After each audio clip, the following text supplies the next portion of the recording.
এটা একটা prepaid meeting NSIDCL NS PWD এই কাজটা বুড়িঘাট আনন্দবাজার বুড়িঘাটের কাজ। এইটা প্রিপেড মিটিংয়ে আমি অ্যাটেন্ড করতে আইছি।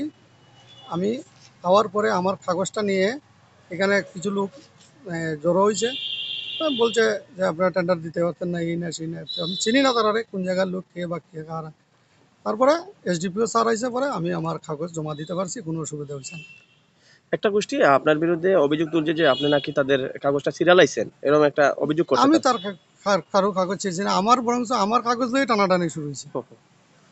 আমারও ধাক্কাধাক্কি করছে। তো কাজটা কত টাকার ছিল? 41 কোটি সামথিং। আচ্ছা। তো ঘটনাস্থলে এমনি দেখলাম আমার বিশাল পুলিশ টিএসআর বাহিনী মোতায়েন করা আছে। এখন কি ঘটনাস্থল কি পরিস্থিতি নিয়ন্ত্রণে এসেছে? পরিস্থিতি নিয়ন্ত্রণে আনার পরে আমরা ফর্ম জমা দিতে পারছি, আমরা কোনো অসুবিধা হচ্ছে না। আচ্ছা, কতজন ঠিকাদার গোষ্ঠী এখানে উপস্থিত হয়েছেন? আনুমানিক 7-8 জন। আমি 5 নম্বরে সই করছি, আর পিছনে তো আছে আমি আচ্ছা। তো আপনি কাগজ জমা করছেন? করছি, আমার কাগজ জমা কার দিচ্ছি। নামে জমা করছেন?